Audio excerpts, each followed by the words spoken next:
On November 10, 1993, an hour-long documentary titled The Mystery of the Sphinx was broadcast in primetime on NBC to some 30 million viewers across the United States.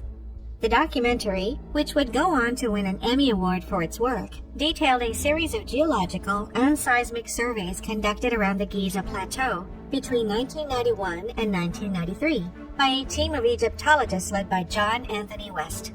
What West and his team had discovered during these surveys stunned the viewing audience.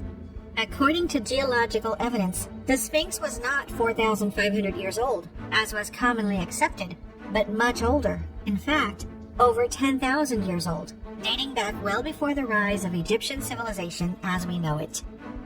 Further, seismic surveys showed a vast expanse of unexplored tunnels and chambers underneath the Sphinx, stretching deep underground. Documentary viewers and historians across the world wondered what this could mean, what secrets could be hidden in these unexplored depths. That same year, another team, led by German robotics engineer Rudolf Gantenbrink, sent a small robot equipped with a camera down an unexplored 8x8-inch shaft within the Great Pyramid. The robot crawled slowly for 200 feet until it reached a startling impasse, what appeared to be a door made of limestone or marble. More incredibly, the door seemed to have two copper handles on it. Metal, such as copper, is not found anywhere else in the Great Pyramid, leaving Gantenbrink and his team to wonder if they were in fact handles or perhaps keys, or something else entirely. More importantly, they wondered what could be behind this door. Curiously, Egyptian authorities called the door a hoax and banned Gantenbrink and his team from exploring further, despite their offers to give authorities the robot and even train Egyptian technicians to operate the equipment and open the door. The director of the German Archaeological Institute in Cairo, Dr. Rainer Stadelmann, strangely sided with the Egyptian authorities, insisting, "This is not a door. There is nothing behind it." That same year, Egypt's chief inspector for antiquities, Dr. Zahi Hawass, physically expelled John Anthony West and his team from the area after the broadcast of The Mystery of the Sphinx. When West attempted to obtain a permit to resume exploration in 1995, it was Hawass again who made sure the application was denied. "Zahi Hawass has basically obstructed us," a dejected West would later tell the New York Times. Certainly, Hawass was not alone, but rather part of what some Egyptologists describe as a mafia involved with the pyramids, controlling research permits, suppressing new information, and in the words of a petition signed by many thousands, hiding possible findings that could be of great importance to all members of the human race. The question is, why? Why would Egyptian authorities obstruct significant research into its legendary wonders? And just what could these possible findings be that could have such great importance to all members of the human race? Perhaps hidden below the pyramids of the Giza Plateau is a history that predates ancient Egypt, a story that shakes accepted mainstream knowledge to its core. The question of what might be hidden under the pyramids did not start with John Anthony West and Rudolf Gantenbrink. Records show that in 1817, the British Consul General to Egypt, Sir Henry Salt, alongside the rogue Italian explorer Giovanni Caviglia, discovered a large tomb just west of the Great Pyramid, which opened up to a maze of subterranean passages. Unfortunately, these men were not historians and abandoned exploration of the passages when they found them devoid of the treasure they were hunting. Yet, stories and records alluding to the existence of a subterranean underworld beneath the pyramids have existed for thousands of years, recorded and retold by travelers, historians, and the prominent thinkers of the time. Consider ancient Greek legends about a hidden above and below ground complex known as the Labyrinth at the Hawara Pyramid, some 60 miles from Giza, as described by 5th century BCE Greek historian Herodotus. There I saw 12 palaces regularly disposed, which had communication with each other, interspersed with terraces and arranged around 12 halls. It is hard to believe they are the work of man. The walls are covered with carved figures, and each court is exquisitely built of white marble and surrounded by a colonnade. Near the corner where the labyrinth ends, there is a pyramid 240 feet in height, with great carved figures of animals on it, and an underground passage by which it can be entered. I was told very credibly that underground chambers and passages connected this pyramid with the pyramids at Memphis. The 1st century Roman historian Pliny wrote of a tomb deep below the Sphinx, which he described as a tomb of a ruler named Harmachis that contains great treasure. Iamblichus, a 4th century Syrian philosopher, described an entranceway to a subterranean underworld through the body of the Sphinx. In his own words, "This entrance, obstructed in our day by sands and rubbish, may still be traced between the 4 legs of the crouched colossus. It was formerly closed by a bronze gate whose secret spring could be operated only by the Magi. It was guarded by public respect, and a sort of religious fear maintained its inviolability better than armed protection would have done. In the belly of the Sphinx were cut-out galleries leading to the subterranean part of the Great Pyramid. These galleries were so artfully crisscrossed along their course to the pyramid that, in setting forth into the passage without a guide throughout this network, one ceasingly and inevitably returned to the starting point." These crisscrossed galleries sound not unlike a labyrinth.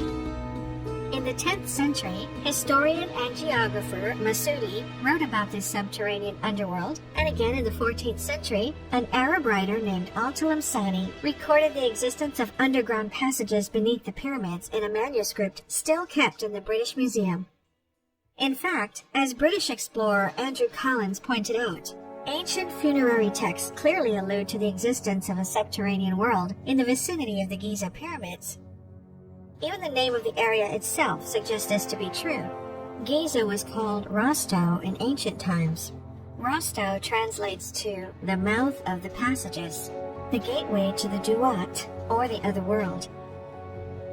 If history and modern scientific research are to be believed, there can be little doubt that a vast subterranean underworld exists beneath the Giza Plateau. But what is it for?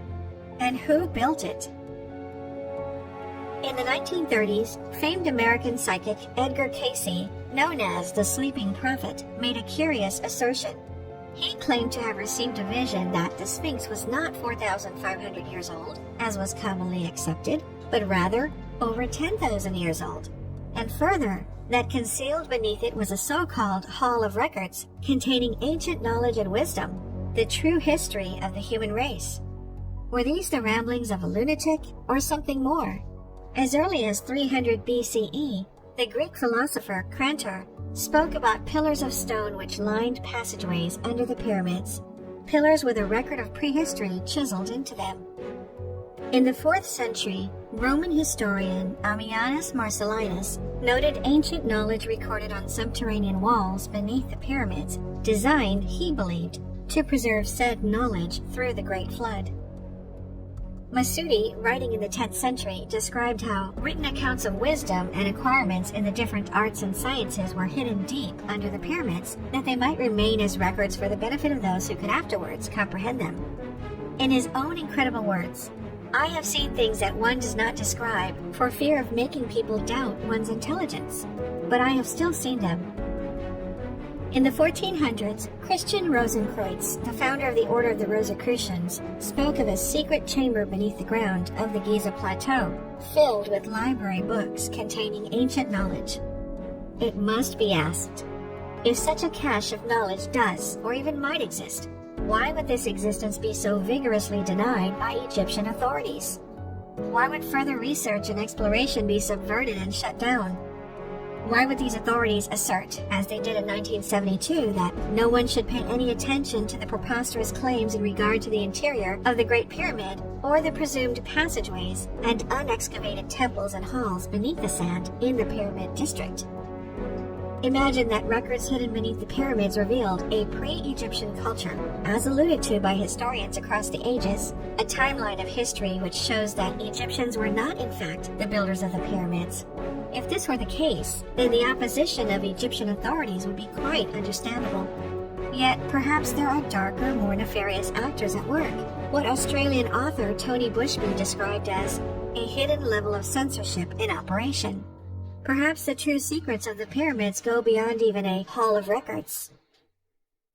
In 2003, an archaeologist with Mexico's National Institute of Anthropology and History named Sergio Gomez Chavez was examining the damage caused by days of heavy rains around the Feathered Serpent Pyramid in the ancient region of Teotihuacan, outside of what is now Mexico City. At the foot of the pyramid, a torrent of mud and debris caused by the rains had opened a 3-foot-wide sinkhole. Perplexed, the small and wiry man tied a rope to his waist and lowered himself into the hole. What he found was a perfectly cylindrical shaft leading to a closed-off passage with extraordinary treasures: greenstone crocodile teeth, crystals shaped into eyes, sculptures of jaguars ready to pounce, sealed off from the world, unknown but for a fortuitous act of nature. At the end of the tunnel, Chavez discovered the most unexpected thing: large quantities of liquid mercury. Mercury is an extremely rare and conductive element that today is used primarily in electronics and automobiles, so the presence of this dangerous substance below an ancient Aztec pyramid has puzzled scientists. According to ancient Hindu texts, liquid mercury was part of the propulsion system which the gods used for their flying chariots. Perhaps it's no coincidence that liquid mercury was found in a temple built to honor Quetzalcoatl, the feathered serpent god that came down from the sky. In the years that followed, Chavez would use a radar device to create an underground map of the unexpectedly extensive collection of tunnels and chambers under the pyramid. Since then, both the Pyramid of the Moon and the Pyramid of the Sun, also in Teotihuacan, have had similar subterranean underworlds mapped using electrical resistance technology. While many may initially think of Egypt or Mexico, the fact is, pyramids appear on every continent. This begs the question: how many of these pyramids have a similar subterranean world beneath them? Consider, starting in 2005, an extensive tunnel and chamber network was found beneath the Bosnian Valley of the Pyramids, or that in 2014, archaeologists uncovered a hidden underground tunnel system running from the Peruvian city of Cusco to the Pyramid of Intihuatana at Machu Picchu. How many more examples might be found if exploration was allowed or even encouraged? But the real question is, why are there similar pyramid structures with similar subterranean underworlds built across the world by cultures who knew nothing about each other? In 1891, famed inventor Nikola Tesla took to the stage at a conference in New York City to present a lecture to the American Institute of Electrical Engineers. In each hand, he held a light bulb. They were not connected to any wires, yet to the shock of those in attendance, both glowed brightly. Tesla explained that electricity was being transmitted through the air via 2 large pieces of metal he had set up on either side of the stage. He would go on to speculate how one might increase the scale of this effect over a broader area, perhaps even the whole world. By 1905, Tesla and a team of laborers, after working for a period of years, had completed the assembly of the 187-foot-tall Wardenclyffe Tower in Shoreham, New York. The enormous tower was held up by a root system buried some 300 feet in the ground and topped by a 55-ton dome of conductive metal. As Tesla explained, "In this system that I have invented, it is necessary for the machine to get a grip of the Earth. Otherwise, it cannot shake the Earth. It has to have a grip so that the whole of this globe can quiver." The idea was to pump the planet with electricity, which would intermingle with the natural telluric currents that move throughout the Earth's crust and oceans. Quiver indeed. The tower would project energy skyward through its huge metal top, into the electricity-friendly ionosphere, some 50 miles up. From there, it could then be harnessed, as with Tesla's light bulb demonstration, by homes and vehicles using small antennas to tap into the energy conduit. In this way, Tesla believed he could harness the energy lodged within the Earth and transmit it all over the globe, providing the entire planet with unlimited free energy. In 1905, Tesla filed a patent in the United States titled "The Art of Transmitting Electrical Energy Through the Natural Medium," and it appeared he could be on the precipice of something game-changing. Yet, that very same year, Tesla's financial backer suddenly abandoned him, and the project collapsed. Interestingly, his financial backer had been J.P. Morgan. one of the richest people on earth, and a man who had amassed his fortune by financing the captains of oil and industry. That is, the very entities which would be put out of business by a new unlimited energy source. One cannot help but think of the hidden level of censorship described by Bushby. Though Tesla's legacy is vast, his plans for unlimited energy have mostly been forgotten or suppressed. Except, maybe they weren't his plans. A little-known fact about Nikola Tesla is that he was, throughout his life, fascinated by the Egyptian pyramids. He studied them, wrote, and thought about them often. It was what some have called an obsession. But why? The answer may be revealed in his 1905 patent, in which he included a design for his unlimited energy device called simply Tesla's electromagnetic pyramid. Consider this electromagnetic pyramid and the design of the Wardenclyffe Tower, and compare them to the construction of the Great Pyramid of Giza. At one time, the Great Pyramid was covered by an outer layer of white tufa limestone, blocks which fit together so perfectly not even a razor blade could slip between them. White tufa limestone is unique in that it does not contain magnesium, giving it tremendous insulating properties. This means that these casing stones would have perfectly insulated whatever was inside the structure. Beneath the casing stones, the pyramid is built on a different type of limestone, one which is known to increase its electrical conductivity in direct proportion to the weight exerted upon it, like, for example, the weight of a pyramid. More inexplicably, the passages within the pyramids and their underground tunnels are lined with granite. This seems strange since granite is one of the hardest stones on Earth, and thus one of the most notoriously difficult to work with. Further, there was no source of granite anywhere near the area, meaning the over 8,000 tons used in the pyramid had to be shipped there by boat from Aswan, some 500 miles away. This would seem like an incredible undertaking if the granite did not serve some specific purpose. Of course, granite is known to be slightly radioactive, filled with high amounts of quartz crystal, and as such is a well-known conductor of piezoelectricity. Think of a quartz wristwatch which can be charged by shaking.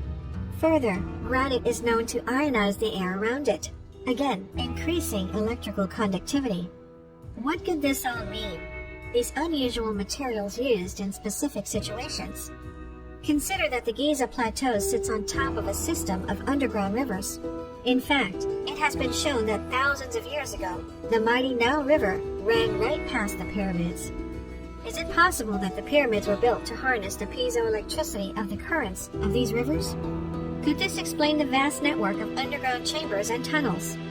Only 2 years ago, an international research group published a study in the Journal of Applied Physics, which showed that the Great Pyramid could concentrate electromagnetic energy in its internal chambers as well as under its base. Some thinkers have begun to put the pieces of the puzzle together. The theory has been described as follows. Water from underground rivers travels through the subterranean tunnels, up into the limestone through capillary action. From there, the construction of the pyramid creates an internal 3D field of harmonic vibrations and provides space to allow the energies to mingle within. The apex of the pyramid creates a spin field within its center, and once energy has entered, it careens off the 5 identical angles and is projected in a beam towards the center, where a pillar of the fused vibrations occurs. In other words, like Tesla's Wardenclyffe Tower, energy is drawn from the Earth and projected skyward. Historically, the Great Pyramid was topped by a gold cap. Gold is one of the most electrically conductive materials on Earth. The gold top then providing a path for electricity to shoot up into the ionosphere, much as with the 55-ton metal ball which topped Tesla's tower. The similarities between Tesla's plans for unlimited energy and the construction of the Great Pyramid, alongside Tesla's apparent obsession with the subject, have led many to speculate that the Great Pyramid of Giza was, in fact, an ancient power plant, able to project energy which could then be harnessed at individual locations. Many have noted the appearance of obelisks throughout Egyptian culture and, in fact, around the world. Made of granite and topped with quartz, these obelisks could have acted much like Tesla suggested antennas could, tapping into the energy conduit produced by the Great Pyramid. It has been suggested that the history of an electrical Egypt is actually told in the Bible through the story of Moses. As one of the pharaoh's closest advisors, Moses would have been privy to all the ancient secrets of Egypt, including, it could be assumed, the secrets of energy, if such secrets did exist. Some have suggested that the biblical Ark of the Covenant, described in the book of Exodus as a gold-covered wooden chest containing the 2 stone tablets of the 10 Commandments, is actually a metaphor for the superconductor at the core of the Great Pyramid which powered ancient Egypt. Rather than having received the 10 Commandments from a mountaintop, Moses instead took the Ark of the Covenant with him when he fled Egypt, perhaps explaining why, in possession of that which made Egypt great, Moses and his people would have been pursued so ruthlessly by the Pharaoh, as described in the book of Exodus. This may also add a new twist to the story of Moses parting the Red Sea. What type of electrical wizardry could this be a metaphor for? Interestingly, historical references show that Egyptian civilization reached its peak during the reign of Ramses II, the pharaoh at the time of Moses, before collapsing shortly thereafter. According to mainstream consensus, it is not so complicated. The Great Pyramid is simply a tomb, as many pyramids are believed to be. It has no secret purpose or metaphorical history, just another tomb. Except, the Great Pyramid does not contain any of those things found in Egyptian tombs elsewhere. No extravagant artifacts or opulent wall art, no sealed entrances. There were not even any mummies. If not for these things, then for what? Could it really have been a power plant? Consider the mysterious Baghdad batteries, 2,200-year-old clay jars found near Baghdad, Iraq, described as the oldest known electric batteries in existence. Or consider that ancient Egyptian carvings and art consistently appear to depict giant light bulbs like the ones found in the Dendera Temple. In fact, Iamblichus described an experience in the underground tunnels and chambers below Giza as follows. We came to a chamber. When we entered, it became automatically illuminated by light from a tube being the height of one man's hand and thin, standing vertically in the corner. As we approached the tube, it shone brighter. The slaves were scared and ran away in the direction from which we had come. When I touched it, it went out. We made every effort to get the tube to glow again, but it would no longer provide light.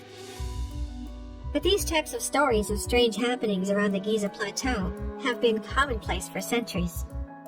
During the 9th century, Egyptian governor Ahmed Ben Tulun described a goblet of glass discovered in a tunnel under the Great Pyramid, which was found to be the same weight when empty as when full of water. Centuries later, in the 1930s, Egyptologist Dr. Salim Hassan attempted to pump the water out of subterranean chambers under the Giza Plateau, only to find that after 4 years of pumping, the water level had not descended at all. The water, which would have been key to a pyramid power plant, seems to have unusual properties around the Great Pyramid. Perhaps even more bizarre is the story of Sir William Siemens, a British inventor who climbed to the top of the Great Pyramid in the late 1800s.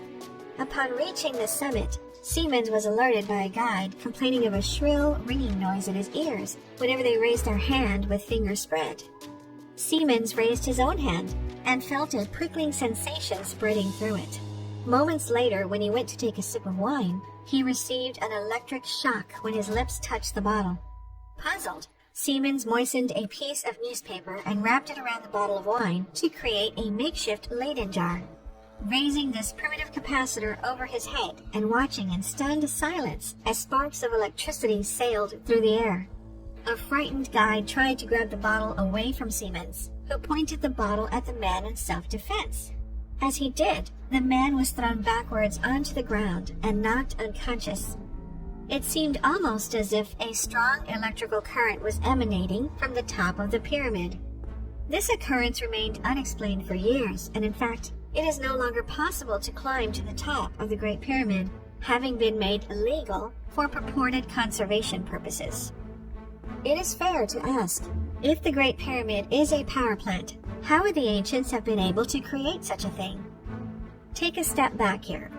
Even if the Great Pyramid wasn't a power plant, there are still many aspects of its existence which defy ancient explanation. Consider that the 4 corners of the Great Pyramid align perfectly with the 4 cardinal compass points, despite compasses not having been invented when it was built. Consider that when standing directly in front of the Sphinx on the summer solstice, the sun sets precisely between the Great Pyramid and the Pyramid of Khafra. Despite the fact the ancients could not have known this date, as the calendar year had not been determined. Further, consider that complex mathematical equations and concepts were used in the engineering of the Great Pyramid, equations like pi, which would not be discovered until thousands of years later. Quite simply, from a technical standpoint, as well as from a broader pool of knowledge, whether a power plant or not, the Great Pyramid, as well as many of the other pyramids across Egypt and the world, should have been impossible for the ancients to build. So, how were they built? Where did this knowledge come from? And what other knowledge might the ancients have been privy to? Here, the thoughts of Edgar Cayce, the American psychic who predicted the age of the Sphinx more than 50 years before science would prove him right, can again be examined for inspiration.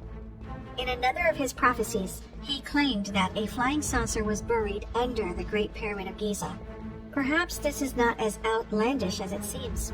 After all, many ancient carvings and cave etchings, in Egypt and elsewhere, depict what look like flying saucers. Perhaps this reveals the secret of how human beings could have possessed such seemingly impossible knowledge. They didn't, until it was brought to them by a group of extraterrestrials. Ancient Sumerian texts, which predate Egypt by thousands of years and, in fact, represent the work of the dominant civilization in the area at the time the Sphinx was actually built, tell the story of gods called the Anunnaki, which some modern scholars have interpreted as aliens, visiting the Earth and intermingling with humans, bringing futuristic technology and incredible knowledge. Perhaps it was these Anunnaki who built the Great Pyramid as a power plant for their advanced society. Perhaps this even explains the existence of similar pyramids with similar subterranean networks constructed across the world by cultures who apparently knew nothing about each other, a sort of global power network set up by the Anunnaki. Interestingly, Sumerian texts speak of the secret abode of the Anunnaki as an underground place, entered through a tunnel, its entrance hidden by sand, and by what they call Huwana, his teeth as the teeth of a dragon, his face the face of a lion. Could the Anunnaki be the key to ancient knowledge long lost? To the unlimited free energy sought after by Tesla? To a different understanding of human history? And even to what the human race is? The short answer is yes. The longer answer is watch more to find out. If you enjoyed the video, please hit the like button. And if you're new, press subscribe and the bell next to it for future notifications.